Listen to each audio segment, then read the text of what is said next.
Hey guys, today I will tell you about the second season of the fantasy drama from 2020, Warrior Nuns, based on the series of comics of the same name by artist and writer Ben Dunn. Is this our thing now? While swimming in the pool, Ava recalls what has happened to her since she went from being a paralyzed simpleton to a warrior nun wielding a mystical halo. The girl's musings are interrupted by a phone signal reminding her of your duty. Once a member of the Order of the Cruciform Sword, she's now in a hurry for her regular job at the cafe.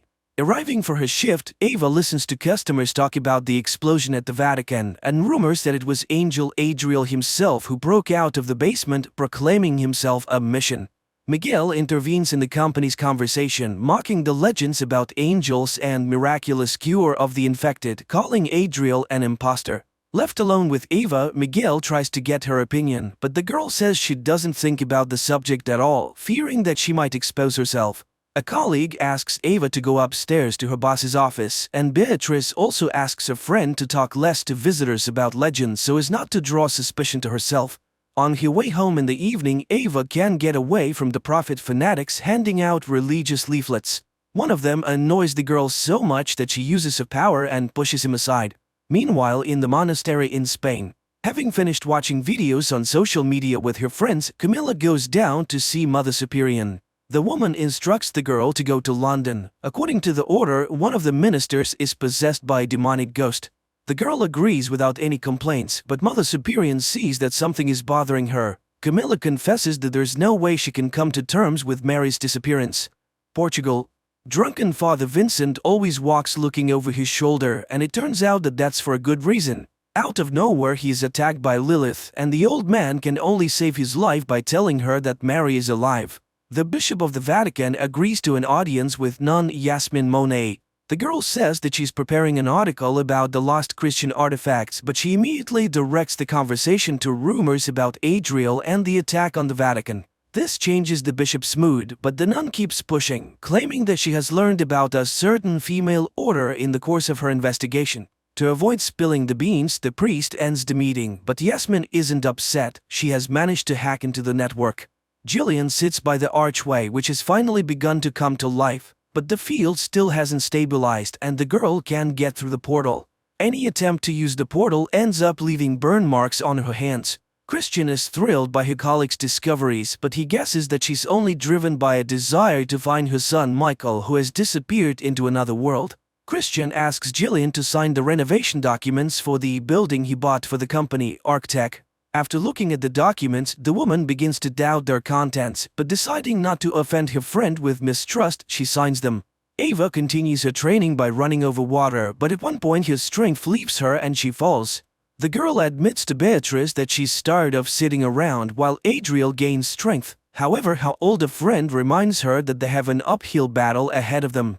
Christian arrives at the Vatican and declares that Jillian has given him full control of Arctech. He wants to merge the company with the church on condition that the bishop accepts the appearance of a new prophet, Adriel. The bishop realizes that the impostor has fooled yet another fanatic. Miguel comes back to the bar and confesses to the girl that he volunteers in the community of Samaritans fighting Adriel and they need the people like Ava.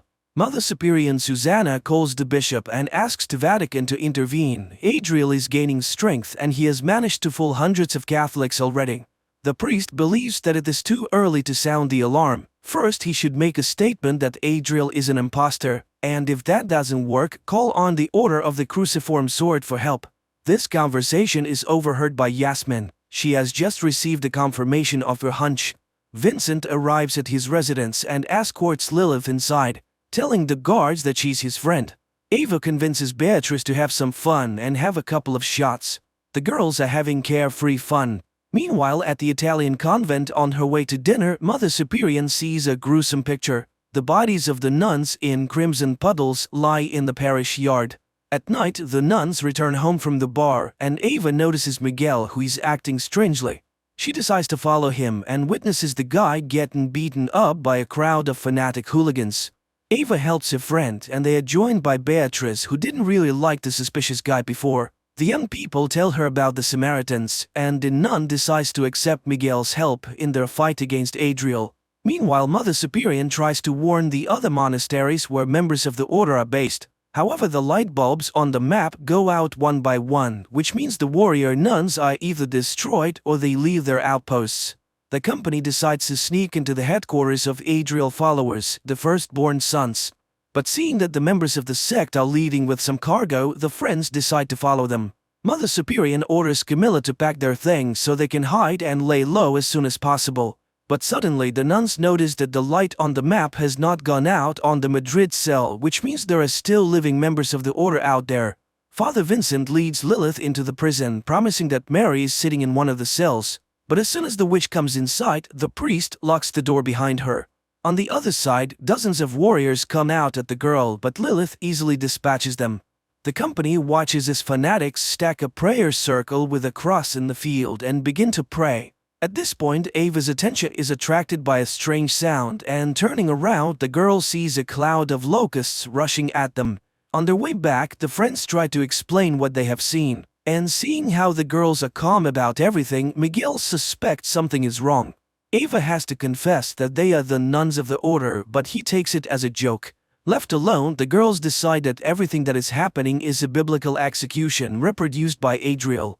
Mother Superior and Camilla fly to Madrid and look for the headquarters of the order, which is housed in a flower store. From the scattered flowers, it is clear that something terrible has happened here as well. Yasmin confesses that she summoned Mother Superior to show her the bodies of the dead sisters. The nuns try to find out how Yasmin knew about them, but she says she can only reveal the truth to the warrior nun. Miguel comes to Ava's work and invites her to interrogate one of the firstborns they took. To sneak away, the girl cuts her arm, but the wound immediately disappears, much to Miguel's surprise. Beatrice asks her friend to stay out of it. The Samaritans have illegally kidnapped a man, and they shouldn't get involved. But Ava stubbornly does her own thing. Yasmin suggested the nuns take up residence in her room, but not wanting to risk it, the women choose their own hiding place and put the stranger to sleep so that she won't see the path they take to get there. Meanwhile, Lilith escapes from the prison and arrives at her mother's house. Miguel brings his new friends to the Samaritan headquarters, and when the boys begin interrogating the prisoner, Ava sees the devil in him. Father Vincent arrives at the main square, and seconds later, locusts appear there. The townspeople become scared. Suddenly, Adriel appears and saves the terrified people, thus earning a new addition to the army of fans. Even the priests from the Vatican begin to believe in Adriel's power. The bishop speaks with his subordinates, demanding that the impostor not be glorified. The mother rebukes Lilith for losing the battle for the halo and for failing to live up to her hopes by losing her place in the Order of the Cruciform Sword. Yasmin comes to her senses and tells the nuns that she grew up in a family that helps the order, and now the girl must find the owner of the halo, Ava, and give her her secret. Looking at Ava, the prisoner recognizes her as the owner of the halo and demands that she return it to its true owner, Adriel. Beatrice knocks the chatty kid out, but he breaks the ropes and frees himself. The demon proves to be very strong, and the warrior nuns cannot defeat him until Ava activates her halo and banishes the entity out of the boy. Beatrice hurries to get her friend out of the way to avoid any more questions. Adriel shows up at the bishop's office and offers to join forces, admitting that the boy is indeed the son of God. But just as the priest refuses and asks the madman to leave, Adriel displays a couple of tricks demonstrating his power. The prophet leaves, but his offer still stands. Lilith comes to Dr. Jillian for help and asks her to examine the scales that have appeared on her shoulder. While sitting in Dr. Jillian's office, the nun sees an emergency call from the Sisters of the Order, but she refuses to go to Madrid. While packing to escape again, Ava and Beatrice quarrel, but they are interrupted by a signal on her older friend's chest. She tells a student that they have been summoned to Madrid. The second message arrives with news from Lilith that the order has lost Mary. Vincent shows Adriel the signal and instructs the old man to join the women. Despite the gravity of the situation, Ava is excited about her trip to Madrid. Finally, the girls find the flower store where Mother Superior has left a movie ticket for them. The nuns have to scramble to avoid falling into the hands of the hunters. On the street, the girls spot a tail and have to get rid of it, but in an alleyway they are awaited by Vincent, who puts Beatrice to sleep. The priest tries to convince Ava that Adriel is the true prophet and she should go with him to return the prophet's halo, but the girl takes to fight and manages to defeat the old man. The girls make it to the movie theater where they finally meet Camilla. The nun takes her friends to the hiding place, the cellar beneath the cinema, where old Mother Superior is already waiting for them. The old woman gets straight to the point. She tells the sisters about the attack on the order and says that the time has come to do her duty. Yasmin comes out to the girls, and when Ava is beside her, the girl's pendant glows blue and she recognizes the warrior nun. Now Yasmin can reveal the secret of how to defeat Adriel. Jillian offers Lilith to cure the problem with a pass through the archway, but the girl realizes that the doctor needs it in order for her to find his son there. Yasmin tells the girls about the crown of thorns that can defeat the imposter. Meanwhile, traitors begin to appear in the Vatican, among those close to the bishop. As Yasmin continues talking about the crown, she reveals a secret. The thorny garment is not only a means of torture, it also disempowers the likes of Adriel. The only problem is that the wreath was stolen years ago and is now stored in a museum, but Ava doesn't see this as an obstacle and the girls go out on a tour. Disabling the cameras and distracting the guards, the nuns head for the exhibit. However, the only way to know that it's the right wreath is for Eva to touch it. Lilith makes up her mind, and wearing a special suit she enters the archway, but a second later she is thrown back. She's shocked because she felt that she had been on the other side of the portal for almost 2 hours and she was clearly not welcome there. The bishop goes down to the prison to visit the traitor and learn from him how Adriel creates the punishments of heaven. To make the prisoner more talkative, the priest tries medieval torture methods on him. At first, the impostor's henchman tolerates the pain, assuring him that Adriel is the real son of God and all miracles are real. However, when the torture becomes unbearable, he admits that the prophet is collaborating with Arctech and the company uses its technology to create illusions. Lilith tries to understand why someone threw her out, and Jillian promises to deal with it next time. But the girl has no intention of entering the archway again, and she makes that clear to the doctor. After the conversation, Lilith disappears, forgetting the cross in the office.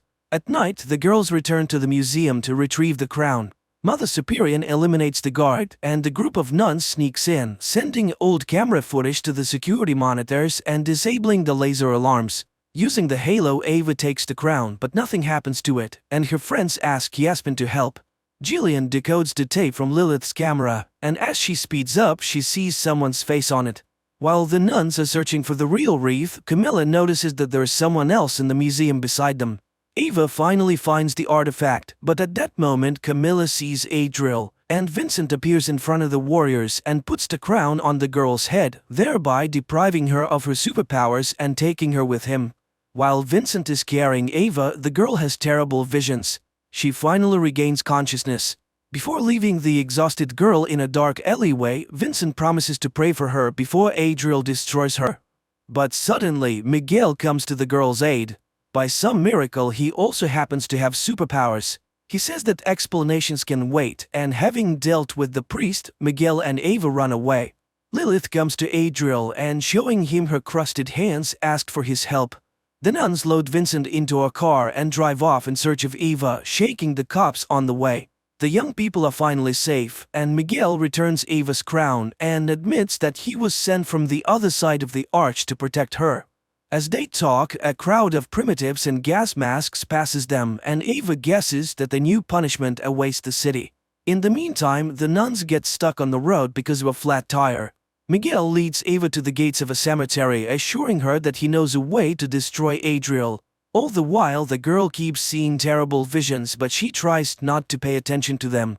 After stealing a food delivery car, the nuns drive on, and Camilla recalls that the entire company has been hungry for a long time. After rummaging through the shelves, the girl finds something they can refresh themselves with: unusually shaped cakes that go down well with the sisters. Jillian arrives at the building she recently bought, and in the center the doctor sees a ritual cross and sectarians. Christian is also among them. Jillian asks Christian to explain what he has been doing all this time with her company and the building. Instead, Christian begins to talk about the all-powerful Adriel who will soon conquer the whole world. Beatrice arrives at the cemetery looking for her friend, but the gas Adriel sprays as part of the next execution makes her scared. The girl removes a gas mask from one of the firstborns. Miguel and Ava daringly walk into Adriel's sect's church, and the two witness a ritual in which a demon possesses a teenager. Ava wonders how to stop all of this, but Miguel asks her to protect the crown and steps forward to take the hit. The guy's plan works. He lets himself be possessed by the demon, and then by painting in blue, he banishes it to show the sectarians what's really going on in the church. Mother Superior leads Vincent out of the car and into the woods to finish him off, but the woman doesn't have the strength to shoot him, so she simply pushes him into a ravine and inflicts some mutilation. Beatrice arrives at the church just as the commotion begins, some trying to escape and some trying to expel Miguel, thinking that he's the one who brought the devil. The three of them are trapped, and hugging her friends, Ava activates the halo. Adriel tells Lilith that their destinies are intertwined, and they will conquer the world together. Feeling important for the first time, the girl believes the imposter. Miguel, Ava, and Beatrice manage to escape from the church, but now they risk being caught by the police or other fanatics, so the guy offers a safe haven, his house. Adriel tells Lilith about Ariella, the girl he loved and to whom he gave his halo. The prophet dreamed that together they would create a religion based on truth. Mother Superior also tells the nuns this story. When the angel first came to Earth 1,000 years ago, he created an underground upside-down church. But Ariella prayed for a long time to find the truth, and God answered the girl. He sent her a crown that was to stop the imposter. Adriel and Mother Superior simultaneously tell this story, but each does it differently. The nun thinks that Ariella saw evil in the prophet, while Adriel tells Lilith that the crown corrupted the beloved and she betrayed him. Ariella put the crown on the prophet's head, and he was imprisoned in a cave in which he spent 1,000 years. Except that the girl paid for it with her own life. And Mother Superior warns Ava that no one has ever managed to defeat Adriel and survive. The company arrives at Jillian's house, from which Lilith's signal was last heard, but the doctor asks the guests to leave. Miguel then asks to tell the woman that her son is here. Seeing the boy, who is much older than the day they last met, Jillian falls on his neck and cannot hold back her tears. The nuns try to find out from the doctor where Lilith has gone to, but Jillian cannot answer the question. The only thing the doctor can tell is that the girl's physical and mental health has severely deteriorated. Mother Superior goes outside to talk on the phone. The bishop asks the abbess to come to a secret meeting where further struggles with Adriel will be decided. Miguel, who is really Michael, comes into his childhood room and looks at the drawings he drew when Adriel manipulated him. Camilla hears someone's voice again and is caught in a frightened state by Beatrice. Camilla confesses that after being stroked on the back by one of the sisters in the convent, the girl is suffering from severe headaches, and her friend suggests that she have a little examination. Jillian recalls the day Michael ran into the portal. Once on the other side, the boy wandered alone for a long time, and then the shining angels took him to Rhea, the lord of Adriel. It was she who trained the angel and then sent him to Earth to stop the evil. The abbess and Yasmin arrive at the meeting with the priests, where everyone is already gathered. The archbishop begins talking about Adriel, calling him a wolf in sheep's clothing. The charlatan himself, meanwhile, continues to tell Lilith about himself, complaining about his life in the dungeon. Angel offers to show his friend his difficult fate, and to do so he places burning fingers over her eyes. Jillian shows her son the face that ended up on her tape, and from what he sees, the boy faints. Beatrice does a scan of Camilla's spine, and during the procedure the girls are being frank with each other. One of the nuns confesses that she has doubts about Adriel, but if he really turns out to be the prophet, all the scriptures will lose their significance. The picture shows a cross inserted into Camilla's spine, which is what is causing the hallucinations. Unfortunately, Beatrice cannot remove it. Adriel asks Lilith forgiveness for the pain, but he convinces her to open her eyes, and when the burns come off, the girl sees demons and a completely different world, which she calls the truth. Beatrice finds Ava in the courtyard as she's practicing putting a wreath on the monument's head, but the halo goes off again and the girl falls. The nun tries to support a friend and assures her that they will defeat Adriel no matter what it takes. Christian meets Vincent in Arctac and reminds him that in just 2 days they will give the world to their master. A discussion breaks out at the meeting of priests. There are those who doubt Adriel's con game and believe that one cannot punish an angel without understanding his true purpose. At this, Bishop Francesco reveals to his colleagues the secret of Arctac, urging them to understand that all the punishments sent were nothing more than a trick. Mother Superior intervenes in the dispute, telling of the destruction of the members of the order. Apparently, the bishop and abbess have succeeded in convincing the crowd, but suddenly it transpires that half of those assembled are traitors, having defected to Adriel's side. A massacre of fanatics begins in the hall, and Mother Superior succeeds in removing only Francesco and Yasmin. The trio hides in the hotel gymnasium, but they can no longer get out, and Mother Superior calls Camille for help. Ava, Beatrice, and Michael arrive at the inn, but the firstborns prove to be too many, and the trio fears they cannot win. After examining the photograph of the cross in the spine and noticing a note from Beatrice, Jillian looks at Camilla through the glasses while she prays and sees the same waves that create the portal. The doctor guesses that Adriel is using the power of prayer to gain strength. Having heard the call, surviving nuns of the order arrive at Jillian's house. Ava takes the crowd of firstborns away, and Beatrice and Michael deal with the remaining two. The abbess commands her subjects to leave, but the bishop refuses, determined to expose Adriel to the full. Running from her pursuers, Ava runs through a wall and finds herself outside at a great height. The girl's halo shuts down again and she falls. Beatrice mourns her friend, but she opens her eyes and the artifact begins to glow again. Bishop surrenders to the traitors, hoping they will lead him to Adriel. The imposter angel himself, meanwhile, tells Lilith how much they will accomplish together after they cleanse the world with pain. The master's trust inspires the girl so much that she grows wings. And that concludes episode 5. Come back tomorrow for the next episode. Guys, if you don't want to miss anything, don't forget to hit that subscribe button.